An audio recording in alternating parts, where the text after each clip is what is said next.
Señor, te damos muchas gracias por esta nueva oportunidad que nos das de estar reunidos. Pedimos, oh Dios, que esta palabra que va a ser expuesta, tú la respaldes, que toque nuestros corazones, nuestras vidas, y que podamos salir de aquí totalmente renovados y fortalecidos, Señor.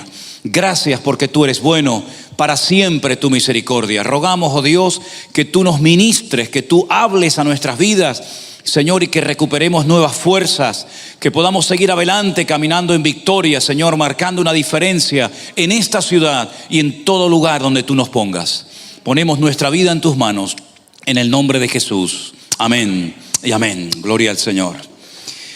32 años han pasado ya desde aquella campaña, madre mía. Y miren por dónde justamente estamos ahora, por debajo del parque, allí en nuestra casita andante, en nuestra autocaravana, por debajo de ese parque. Y ayer, cuando lo atravesábamos, cuando íbamos a visitar las murallas, pues nos venían recuerdos tremendos de los días de aquella campaña en los que el Señor se movió y en los que disfrutamos de una manera extraordinaria. Yo no sé si hay alguien que estuvo en aquellos años por allí, pero realmente se marcó una diferencia y se rompió algo que prueba de ello es que esta iglesia está aquí en esta mañana y muchos hermanos más que van a poder venir después y otros que se quedaron en sus hogares.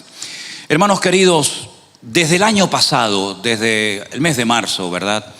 El mundo ha cambiado radicalmente. La vida nos ha cambiado. Prueba de ello, fijaros las distancias que tenemos que guardar los unos con los otros, las mascarillas, el aforo, que no pueden entrar todos, la economía, absolutamente todo ha cambiado.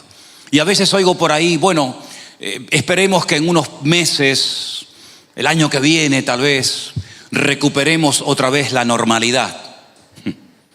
Y yo me pregunto, ¿y no será esta la normalidad en la que viviremos en los últimos años, en los últimos tiempos? Soy un apasionado de estudiar los últimos tiempos. Llevo 40 años aproximadamente, o tal vez un año arriba, año abajo, estudiando lo que la Biblia dice que iba a ocurrir en los últimos tiempos. Yo no sé cuál es la postura, no sé cuál es la opinión vuestra en cuanto a este tema, pero yo creo que ya estamos en los últimos tiempos. Yo creo que somos la generación más cerca de los acontecimientos que están escritos en la palabra y de la venida del Señor que ninguna otra generación que nos ha precedido en el pasado. Las cosas que vamos a ver nosotros, que ya hemos comenzado a ver, forman parte de una larga lista de acontecimientos y de señales que van a transcurrir uno detrás de otro. Y mi pregunta es, ¿está la iglesia, están los creyentes hoy en día preparados para estos cambios tan drásticos que en cuestión de pocas horas o días nos cambia la vida completamente? ¿Quién nos iba a decir a nosotros, queridos hermanos, que íbamos a estar muchas semanas encerrados sin poder asistir a nuestras congregaciones? Que miles y miles de personas perderían la vida alrededor de los 5 continentes y que muchas iglesias todavía, increíble, hasta el día de hoy permanecen cerradas y otras que se han cerrado para siempre. Pero por otra parte, las lecciones que el Señor nos ha estado enseñando en este último año han sido realmente grabadas a fuego en nuestros corazones. Porque yo creo que desde los tiempos de la Reforma en Europa, Dios no ha hablado tan claramente a su iglesia como en estos últimos tiempos. Lo que hemos presenciado, lo que hemos vivido en carne propia y seguimos viviendo, yo creo que no tiene precedentes en la historia. Porque nunca millones y millones de cristianos, prácticamente todas las iglesias del mundo han estado confinadas, alimentándose en muchos casos a través de las redes sociales, y gloria a Dios por ello. Ahora, la iglesia desde el nacimiento en Jerusalén hace 2000 años hasta el día de hoy ha experimentado todo tipo de cambios y dificultades. La iglesia del Señor Jesucristo no lleva 2 días sobre el planeta Tierra, llevamos ya más de 2000 años. Y en estos últimos 2000 años los cambios han sido tremendos. Hemos experimentado persecuciones, calumnias, falsas doctrinas, divisiones, de todo tipo de dificultades habidas y por haber. Y los cristianos han sabido adaptarse a las circunstancias y siempre han marcado una diferencia a pesar de que han tenido las cosas muy difíciles. Hay una carta en el Nuevo Testamento que es muy personal. Si me permiten, es la carta más personal de todas las que Pablo escribió, porque él pone su corazón encima de la mesa. Él también, como apóstol, como siervo de Dios, como siervo de Jesucristo, era un ministerio que constantemente estaba experimentando cambios drásticos en su vida. Desde que Pablo tiene aquella conversión tremenda rumbo hacia Damasco hasta el final de sus días, su vida fue continuamente cambios y cambios, y no siempre todos, digamos, a favor de corriente. La carta a la que me refiero es la carta de Pablo a los filipenses. La escribe no desde un spa, no la escribe estando de vacaciones en un lugar hermoso turístico, sino la escribe desde una mazmorra fría y maloliente en Roma.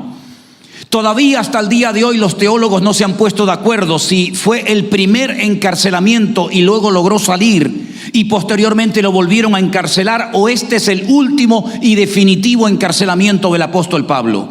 Sea como sea, si fue el primero, el último, el penúltimo, da igual.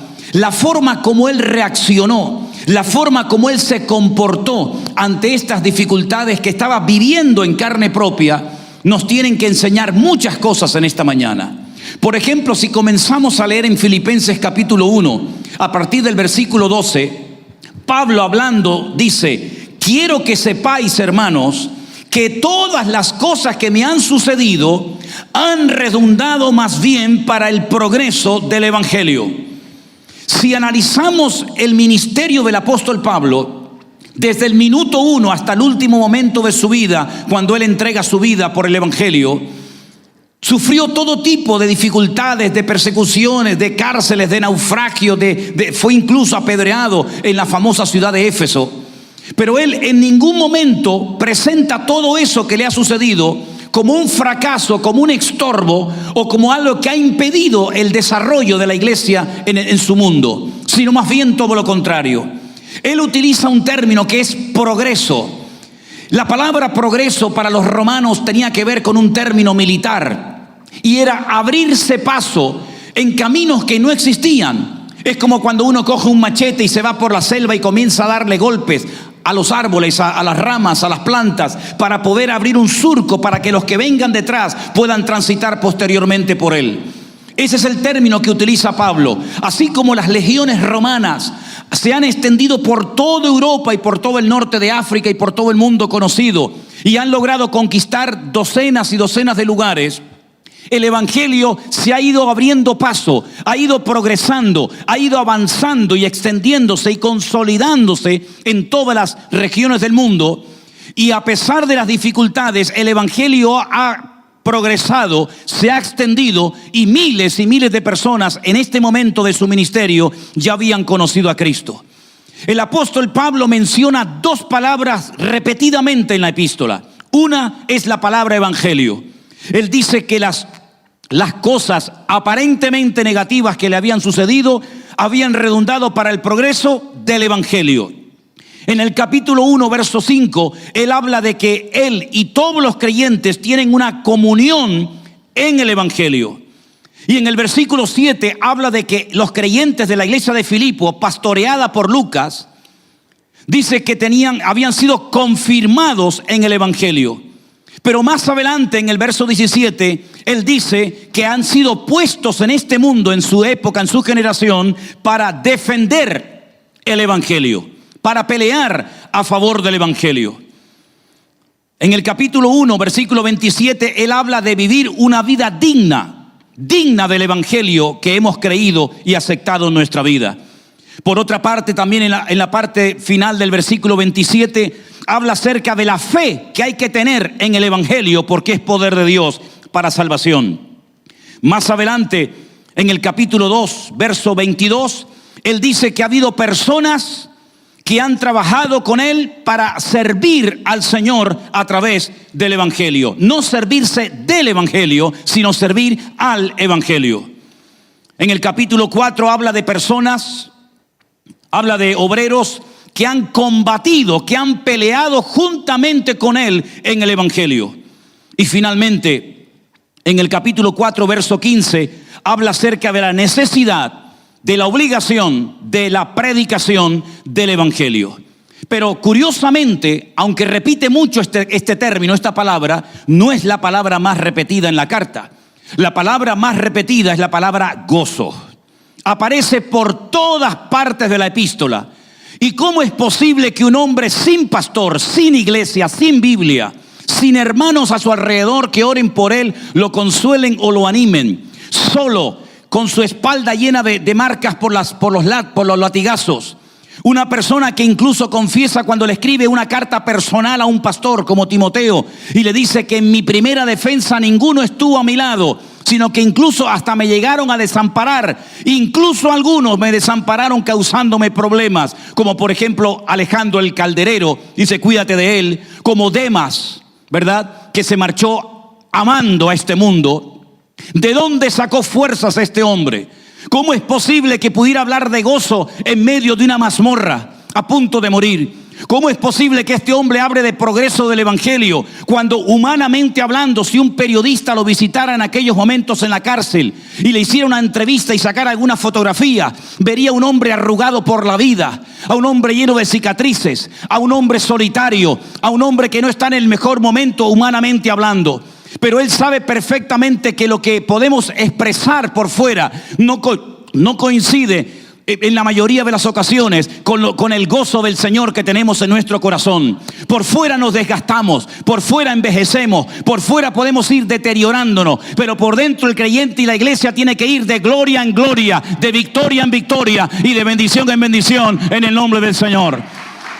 Pablo sabe perfectamente. Pablo sabe, y nosotros hoy en día con lo que está cayendo, hermanos, tenemos que tener claro que nuestro gozo, nuestra estabilidad emocional, nuestra alegría, nuestra fe no depende de la circunstancia, no puede depender del ambiente, no puede depender del hombre, sino que tiene que depender de nuestra comunión íntima y personal con nuestro Dios todos los días de nuestra vida. Si algo hemos aprendido en este periodo de tiempo, es que tenemos que convertirnos en creyentes, en cristianos autodidactas, dependiendo única y exclusivamente de nuestro Señor. Hablaba no hace mucho tiempo por videoconferencia con un pastor muy mayor de una ciudad boliviana llamada Cochabamba. Un pastor que me decía, no se imagina usted, hermano Sierra, cuántos pastores en este último año han perdido la vida por este tema del COVID y otras circunstancias. Muchas iglesias han quedado vacías, sin pastor, no hay repuesto, no hay recambio, se han quedado sin pastor. Y este pastor con más de 77 años tiene que recorrer un montón de poblaciones, visitando y consolando a los hermanos que han visto cómo su pastor ha partido a la presencia del Señor.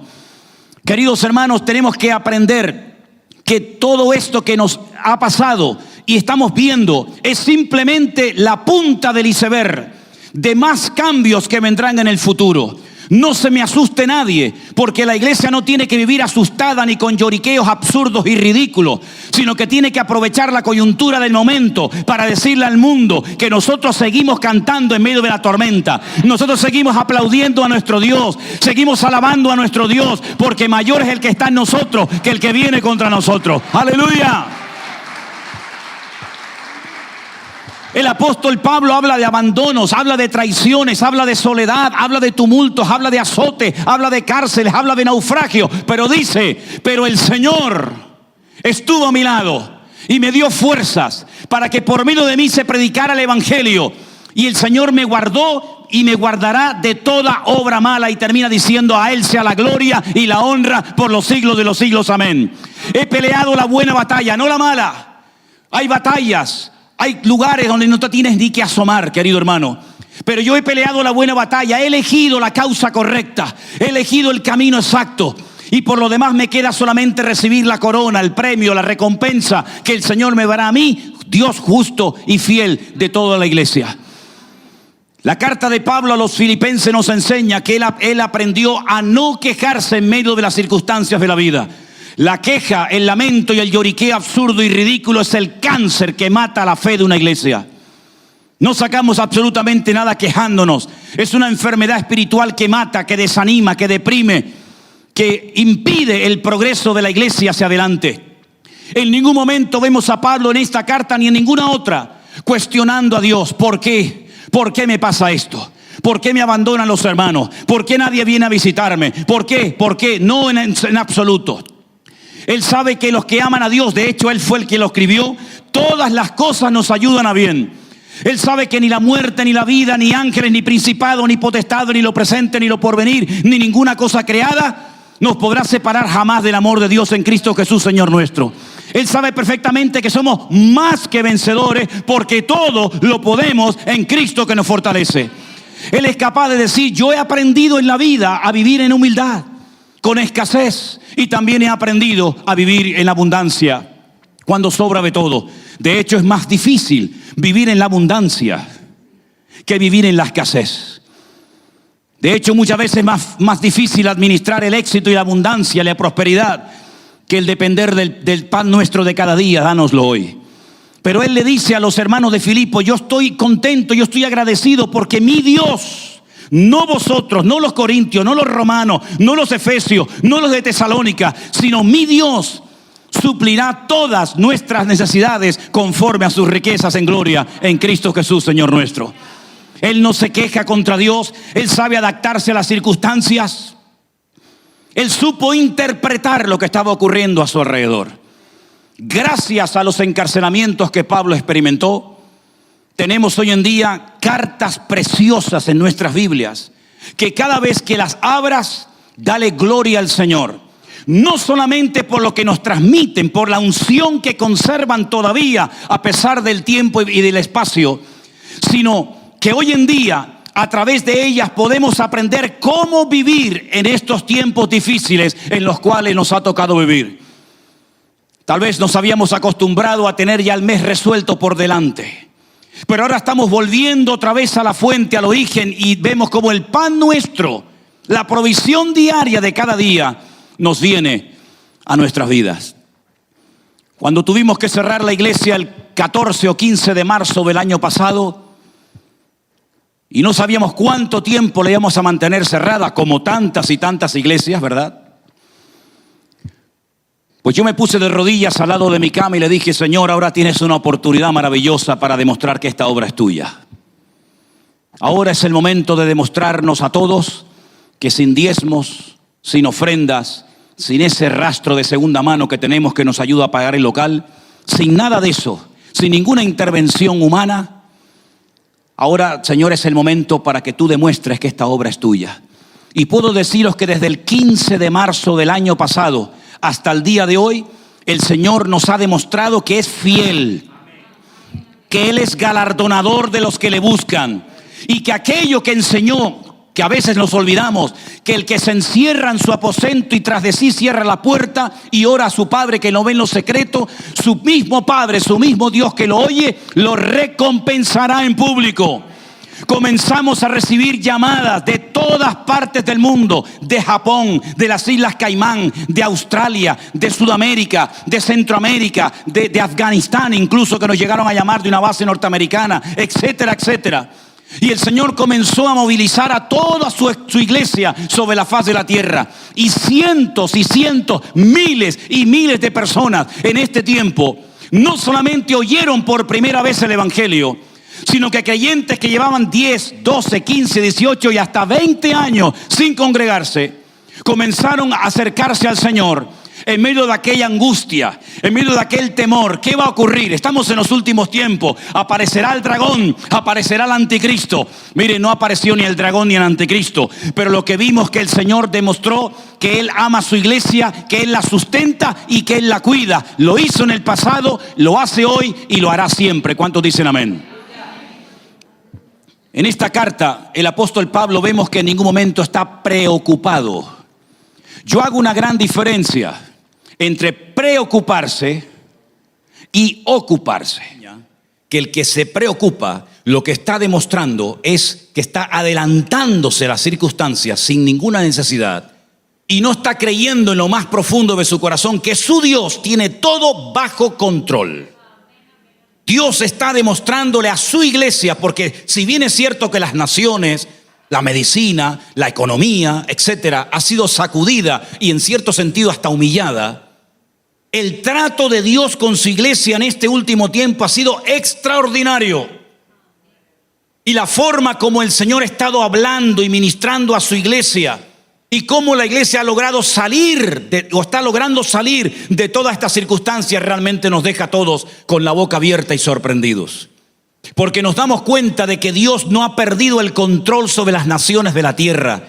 Porque nos damos cuenta que lo que hemos leído durante 40 años, que tenía que ver con los últimos tiempos, se está cumpliendo delante de nuestras narices. Y esto es simplemente un pequeño botón de muestra de más cambios que vendrán en el futuro. Pero la iglesia tiene que dar la talla. La iglesia no puede achicarse. No podemos meter la cabeza bajo tierra. Tenemos que darnos cuenta de que somos la sal de la tierra y la luz del mundo. Y cuando la gente se quiere quitar la vida, y cuando muchas personas ya no tienen esperanza, y cuando muchas personas ya no tienen ningún deseo de vivir, ahí aparece el poder del evangelio, que cambia, que transforma, que levanta, que restaura, que bendice. Y hemos visto personas como queriéndose morir hace años, como conocimos a una hermana en Zaragoza, aunque ella es de Guinea Ecuatorial, nuestra hermana María Cristina, que vino desde Lleida para ser bautizada en un río en Zaragoza.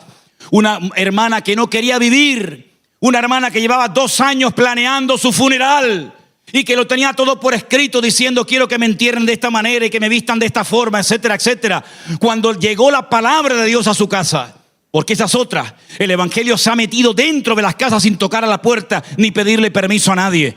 Pues esta hermana nació de nuevo, experimentó lo que la Biblia dice, el gozo de la salvación, y hoy en día es una de las mujeres más felices del mundo, a pesar de que es avanzada en edad. ¿Por qué? Porque el evangelio transforma, cambia las vidas, como siempre lo ha hecho. ¿Cuántos dicen un fuerte amén?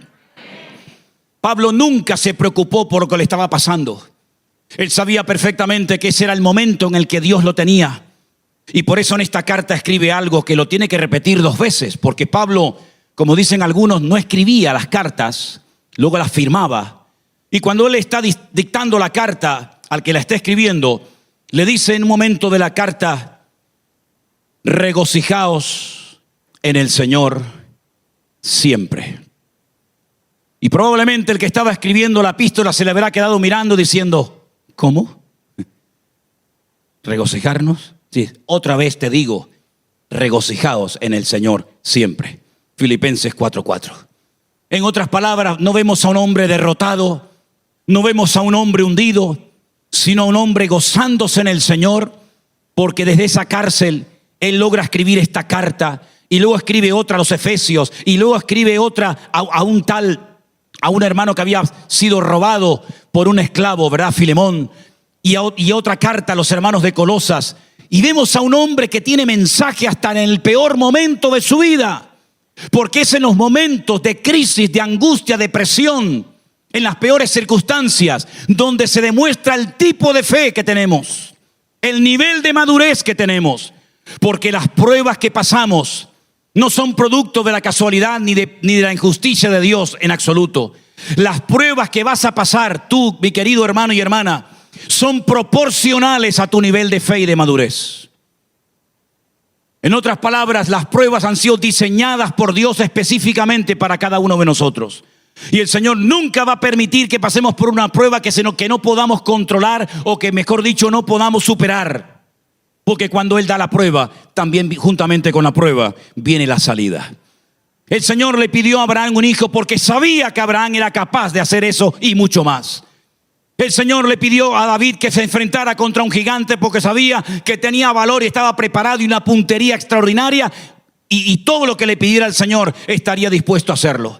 El Señor nunca te va a pedir algo que tú no puedas hacer, y en el caso de que no puedas hacerlo, te va a capacitar para que puedas dar la talla y puedas marcar una diferencia en la sociedad en la cual estamos viviendo. Vivís en una parte del mundo que ayer la paseábamos por encima de esas murallas, donde hay una necesidad tremenda, donde hay poderes espirituales que han tratado de cegar y de esclavizar y de oprimir a la gente durante generaciones, durante siglos. Pero para la gloria del Señor, Dios ha plantado esta congregación en esta parte de Galicia, en esta parte de España, en esta parte del mundo, no para que pase desapercibida, no para que estemos todo el día preguntándonos cómo voy a pagar la factura y cómo voy a pagar esto y cómo voy a pagar el alquiler. No, esa no tiene que ser la preocupación de la iglesia. La ocupación de la iglesia tiene que ser cómo voy a utilizar mi puesto de trabajo, mi influencia. Porque muchas de ustedes, queridas hermanas, que habéis venido de otras naciones, os habéis metido en centenares y en miles de casas de españoles, donde nunca jamás entraría el evangelio de ninguna otra manera. Pero tenéis la oportunidad de cuidar a esa viejita, que ya sus hijos no la vienen a visitar, que ya sus nietos no quieren saber nada de ella, que es como una especie de mueble viejo que no saben ni dónde meterlo, y donde lo único que están esperando es que la vieja se muera o el viejo para ver qué le tocó de herencia.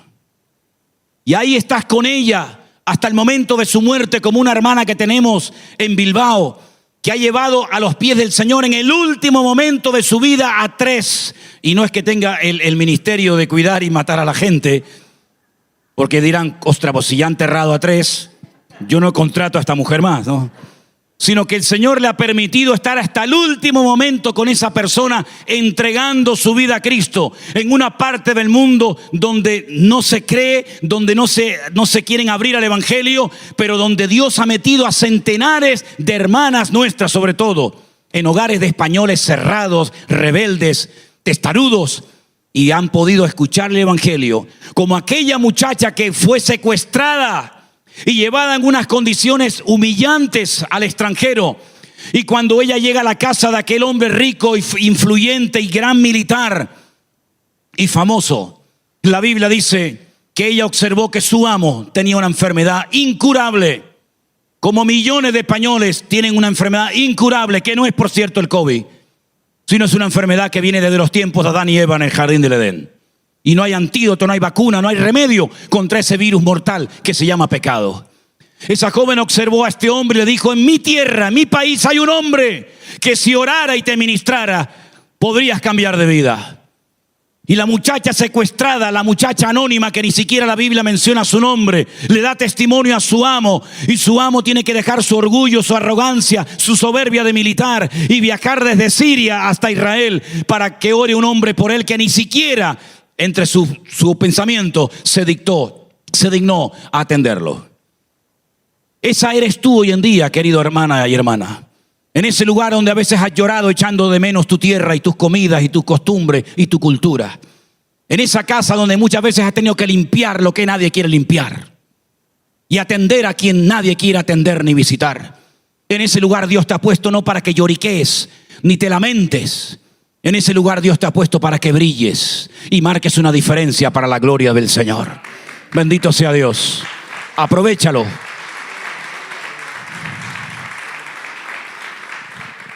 Pablo está en la cárcel ahora y él nos dice, ¿qué voy a hacer aquí? Nadie viene a visitarme, no tengo oportunidad de predicar el evangelio. No, Pablo se pone a servir al Señor de una forma diferente. ¿Saben la cantidad de estructuras que el Señor ha roto en este último tiempo? Algunos, cuando les decimos que tenemos una iglesia virtual en todas partes del mundo, que hemos estado 1 mes y medio ahora desde mayo hasta estos días que nos vamos otra vez a Canarias visitando a los hermanos en España, y algunos decían, iglesia virtual, ¿qué es eso de iglesia virtual? Porque hemos estado acostumbrados, ¿verdad?, toda la vida a un local con sus sillas, con su púlpito, con sus instrumentos, y está bien, gloria a Dios, y deberá ser siendo así. Yo también soy pastor de una iglesia local. Pero el Señor ha ido mucho más allá de lo que nos podíamos imaginar, porque aquellas palabras que hemos leído y memorizado por años, cosas que ojo no vio, cosas que oído no oyó, ni han subido al corazón del hombre, son las que Dios tiene preparadas para los que le aman. Y como Dios nos ama con locura, mucho más de lo que nos podamos imaginar tú y yo, Dios nos ha permitido conocer gente que se han convertido al Señor, que han sido restauradas sus vidas, que han logrado aplicar perdón a personas que durante años les habían humillado y han logrado ser sanadas del corazón. ¿Por qué? Porque el evangelio ha hecho una obra maravillosa y la sigue haciendo en estos últimos tiempos. Hasta el punto que, como le decía a los pastores, el próximo año, en el mes de abril, en Toledo, en un hotel, vamos a celebrar nuestro primer congreso de la iglesia virtual para que todos los hermanos que hemos estado visitando en este último tiempo puedan conocerse y tener unos cuantos días de comunión. Incluso he invitado al pastor Marcos para que vaya y nos comparta la palabra. Queridos hermanos, estamos en tiempos de cambios, no cabe la menor duda. Son tiempos difíciles, tiempos en los que estamos viendo cosas que humanamente hablando no tienen ninguna explicación. Nosotros vivimos en las Islas Canarias, islas que viven 100% exclusivamente del turismo. No tenemos una gran agricultura, ni pesca, ni nada por el estilo. Solamente turismo desde el 1 de enero hasta el 31 de diciembre. El año pasado fue un año durísimo. Centenares de hoteles cerrados, urbanizaciones turísticas totalmente cerradas, las playas, los barcos, todo lo que gira en torno al mundo del turismo se cerró. Con la fe y la confianza de que en este año, pues todo cambiaría. Y sí ha cambiado, pero a lo mejor no como esperábamos que cambiara, sino a lo mejor a peor. 2 años sin turismo. En la lista negra de las naciones del mundo, diciendo, uy, cuidado a España, cuidado a Canarias, no vayáis porque os contagiáis. Y en medio de todo esto, Dios ha estado ministrando y cuidando a su iglesia de una forma extraordinaria. Jamás en nuestra vida, Marcos, habíamos pensado alcanzar a tantos miles y miles de personas como en este tiempo, con un pequeño celular, con un pequeño teléfono delante de nuestra cara, pudiendo llegar a cantidad de sitios donde había desánimo, donde se respiraba muerte, donde no había ánimo para nada, y la palabra de Dios ha llegado, porque la palabra de Dios nada ni nadie la puede frenar ni detener. Mis queridos hermanos, hoy nos toca a nosotros marcar una diferencia. Este hombre, hasta el último momento de su vida, mantuvo el equilibrio, mantuvo el gozo, mantuvo la serenidad, no se quejó, aprendió en aquellos tiempos difíciles que les tocó vivir, aprendió a gozarse en medio de las dificultades y circunstancias de la vida. Pero él ya no está entre nosotros. Ya no estamos en los tiempos de los apóstoles. Ahora estamos nosotros aquí, cada uno esparcido por diferentes lugares. Y ahora es cuando tenemos que demostrar todo lo que hemos creído durante años. Ahí hemos tenido que enseñar a la gente que ahora es cuando hay que demostrar que el gozo del Señor es nuestra fortaleza. Ahora es cuando la paz de Cristo, que sobrepasa todo entendimiento humano, guardará nuestros corazones y pensamientos en Cristo Jesús. Ahora es cuando hemos tenido que aplicar aquello de clama a mí y yo te responderé y te enseñaré cosas grandes y ocultas. Es ahora el momento de la verdad de la iglesia en España. Es ahora el momento de demostrarle a este país que las iglesias, para la gloria del Señor, siguen siendo un punto de referencia en las ciudades donde el Señor le ha permitido ubicarse y establecerse. Por mucha gente que logremos meter en este local, siempre quedarán más fuera que las que podemos recibir. El trabajo es enorme, el trabajo es inmenso, pero Dios ha sacudido las viejas estructuras de las iglesias para que nos demos cuenta que a través de las redes sociales se puede hacer mucho daño y hay mucha basura, no cabe la menor duda. Pero también se puede alcanzar a miles y miles de personas para el Señor Jesucristo. Aprovechen, hermanos, aprovechen si hay devocionales, si hay cultos, si hay actividades, compartan todo eso porque no te puedes ni imaginar hasta dónde puede llegar ese mensaje que mandas, ese WhatsApp, ese testimonio. Tenemos un matrimonio en nuestra iglesia, creo que son hermanos de Colombia. Y un día le pregunté al hermano, ¿quién te trajo a la iglesia? ¿Cómo apareciste un día por aquí? Y me dijo, tengo una cuñada en Japón. ¿Y? Mi cuñada ve vuestros cultos y los devocionales y esto del pastor online, de dar respuesta a las preguntas. Y me dijo, yo estoy viendo a un pastor que vive en tu isla. Donde tú vives, este hombre está allí. Le dio la dirección y hoy en día es uno de los hermanos más activos de nuestra congregación. Una cuñada desde Japón le mandó un link para que viera un devocional de 5 minutos. Queridos hermanos, Dios tiene tantas ganas y tanto deseo de sacudirnos que lo está haciendo al revés. Antes de venir al culto nos fuimos a tomar un café, a desayunar. Y le decía al pastor, a los pastores, hermanos, hace años, hasta no hace mucho tiempo atrás, si queríamos, por ejemplo, abrir una iglesia en Ribadeo, o en Ribeira, o en cualquier lugar de España o de Galicia, alquilábamos una casa, intentábamos contactar con el de la tienda, con el vecino, hacernos un poco sociables, hacer algo de amistad, para ver si lográbamos invitarlo un día que viniera a una reunión a nuestra casa, que a lo mejor venía, como a lo mejor no. Y pasaban los años, ¿verdad? Y por ahí habías hecho contactos. Ya hacer contacto era todo un triunfo. Y la iglesia, para que naciera y se estableciera, pasaba muchos años. Hoy en día nosotros hemos podido comprobar hasta el otro día que cuando hemos llegado a ciudades como Ciudad Rodrigo, ciudad que en mi vida había estado nunca, provincia de Salamanca, a 25 kilómetros de la frontera con Portugal, a cualquier parte donde hemos estado en este último tiempo, ya está la gente. Es como cuando dijo el Señor: levantad y erguid vuestras cabezas, porque yo veo que ustedes están todavía con el tiempo, todavía falta tiempo y faltan 4 meses para la siega, pero yo veo que ya están preparados los campos para la siega. Hoy en día se nos presenta un gran problema, entre comillas, y es la falta de obreros. Y siempre me he preguntado, y quiero hacer esta reflexión en alta voz en esta mañana: ¿cómo es posible que si nosotros llevamos 2000 años diciendo que el gozo del Señor es nuestra fortaleza, que Él ha perdonado nuestros pecados, que nuestros nombres están escritos en el libro de la vida? Imagínense de lo que estamos hablando. ¿Cómo es posible que haya tan poca gente que quiera servir al Señor en su obra a tiempo completo? Nunca lo he entendido, y tengo 60 años, No lo entiendo. Cuando yo entendí el evangelio, cuando estaba tirado, enfermo, endemoniado hasta las orejas y con una rebeldía tremenda en mi corazón, cuando yo entendí que alguien había muerto por mí en una cruz, y que ese alguien que me había amado con locura, a pesar de cómo yo era y de cómo me estaba comportando, a pesar de que lo habían matado, al tercer día resucitó de entre la tumba. Y cuando va una mujer creyendo que habían profanado la tumba y se habían robado el cuerpo del maestro, le dice un ángel: no llores, María, no busques entre los muertos al que vive, porque ha resucitado. Cuando yo entendí todo esto, que alguien había muerto por mí, que ese alguien había resucitado al tercer día y que estaba allí al pie de esa escalera, en esa plataforma, esperándome con los brazos abiertos para limpiarme, para sanarme, para liberarme y cambiarme la vida, a los 15 días ya sabía lo que iba a ser el resto de mi vida. No me vino a visitar el arcángel Gabriel, no tuve una visión angelical, no vi las ruedas como Ezequiel las vio. Pero a los 15 días me subía encima de los bancos del barrio donde vivía y comenzaba a hablar a la gente, claro, de una forma bruta, porque los agarraba por el pecho y decía: no te vas hasta que me escuches.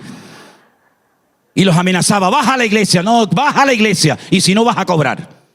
Después tuve que aprender que el tema era diferente. Pero ya a los 15 días tenía claro que ¿a qué otra cosa me voy a dedicar? Si me ha sanado, me ha liberado, me ha perdonado mis pecados, si Él está vivo, ¿a qué otra cosa me voy a dedicar en esta vida? A vender libros, bolígrafos, coches, con todo mi respeto, a pintar casas, a subirme un andamio, a jugarme la vida, que no tengo nada en contra de eso. Yo entendí que el Señor había venido de la eternidad a este tiempo presente, a mi vida, y me cambió. Y eso es lo que he querido hacer. Y es lo que llevo haciendo. Este año cumplimos 40 años sirviendo al Señor en este país a tiempo completo. Y lo que lamento es no tener 30 años menos, porque hay tanto por hacer. Tantos lugares donde vas y dices: Dios mío, aquí hay 15, 20 personas y no hay un pastor. Y allí hay 3 o 4 matrimonios con un hambre de Dios tremenda y no hay nadie que quiera venir aquí a atenderlos. Y uno dice: Señor, ¿hasta cuándo podremos vivir? ¿Cuánto nos podremos repartir? ¿Cuánto podremos hacer? Nos faltarán 10,000 vidas para poder hacer algo para el reino de Dios. Por eso en esta mañana quiero hacerte 2 preguntas. ¿Has aceptado a Cristo en tu corazón como tu Señor y Salvador personal? ¿Él es tu Señor o lo tienes ahí colgado en el cuello que no vale para nada? ¿O en una estampita en el bolsillo? ¿O sabe Dios dónde lo tienes metido? ¿Es el Señor de tu vida? ¿Tienes su presencia en tu corazón? Aunque no te dieran los papeles, aunque te mandaran mañana una carta de expulsión, ¿mantendrías la paz y el equilibrio en tu corazón porque has sabido en quién has creído? ¿Sí o no? ¿O dependes de la justicia? ¿O dependes del gobierno? ¿O dependes de una ayuda social? ¿O dependes de Dios? ¿En quién has puesto tu confianza? ¿En quién has depositado tu vida? ¿En las manos de un gobierno, en las manos de una institución humana o en las manos de un Dios todopoderoso que venció a la muerte al tercer día? Si es así, ¿qué estás haciendo con tu vida, joven? Veo muchos jóvenes en esta mañana en esta iglesia. ¿Has pensado si la carrera que vas a estudiar es la voluntad de Dios para tu vida? ¿Lo es? Gloria a Dios, sigue con ella. Pero ¿y si no es? Si no es la voluntad de Dios lo que estás haciendo, perderás tiempo, perderás dinero, te vas a ilusionar, te vas a encariñar con la persona equivocada, con el trabajo equivocado, con el estudio equivocado, y al final llegarás a la presencia de Dios con tus manos vacías. Es tiempo de cambios, pero no solamente de puertas para afuera, sino también de puertas para adentro interiormente. Por eso quiero que cierren todos sus ojos en este momento. Ahí donde estás. Si hay alguien en esta mañana aquí entre nosotros que quieres poner tu vida 100% en las manos del Señor, para no tener ese nerviosismo, esa preocupación constante y permanente, vivir en paz, dormir en paz, poder decir, pase lo que pase, venga lo que venga, tú eres mi Rey, tú eres mi Señor. Si tú le quieres poner tu vida 100% en las manos del Señor y decirle, Señor, perdóname porque creyendo en ti no he vivido conforme a tu voluntad. Me gustaría en esta mañana, antes de que nos despidiéramos y diéramos lugar al segundo culto, que tengas la oportunidad de entregarle tu vida al Señor que está aquí en esta mañana. Como hace 40 años me estuvo esperando en la plataforma de una iglesia, con los brazos abiertos, y vino a mí y me cambió la vida. Ven a Jesús en esta mañana, amigo mío. Ven al Señor en esta mañana. Si tú le quieres entregar tu corazón a Jesús, ponte de pie ahí donde estás. Los que nunca lo hayan hecho y pasen inmediatamente aquí. Yo quiero orar por usted. Hace años lo hicieron por mí y bendito ese día. Pero hoy tal vez le toca a usted. No está aquí por casualidad, estás porque Dios te ha traído en medio de esta quinta ola en la que dicen que estamos, pero hoy pasa por aquí la ola del amor de Dios. Deja que te inunde el amor de nuestro Dios. ¿Alguien quiere entregarle su vida al Señor Jesucristo? Ahí donde estás, póngase de pie, levante su mano y estaremos orando por ti en este momento. ¿Alguien le quiere entregar su vida al Señor Jesús? No tengas ningún temor. Ahora es el momento de hacerlo. Las personas que vinieron nuevas en esta mañana a la iglesia, no se vaya de aquí sin haberle entregado su vida al Señor Jesús, al Cristo vivo y resucitado de la gloria. ¿Alguien le quiere entregar su corazón a Jesús por primera vez en su vida? Amén. Algún joven que está en la iglesia en esta mañana, algún hermano, reconoce que con su vida no estás sirviendo verdaderamente al Señor como deberías, pero quieres tomar decisiones, quieres atreverte a hacer cambios drásticos en ti. Si quieres entregarle tu carrera, tu juventud, tus recursos al Señor, ahora también es el momento de hacerlo. Ahí donde estás, dile, Señor Jesús, entendemos que hoy tú nos llamas a servirte en tu reino y en tu obra, Señor. Entendemos que hoy, Señor, es un tiempo de cambios, donde tú me estás confrontando con lo que estoy haciendo con mi vida. Te ruego, oh Dios, que me uses, Señor, que quites el temor,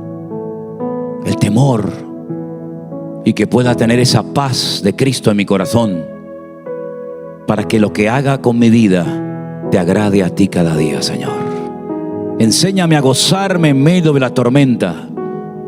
Enséñame a disfrutar de mi comunión contigo, a pesar de las cosas que están ocurriendo en el mundo, Señor.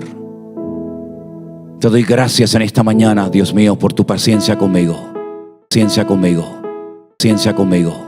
Paciencia conmigo. Paciencia conmigo.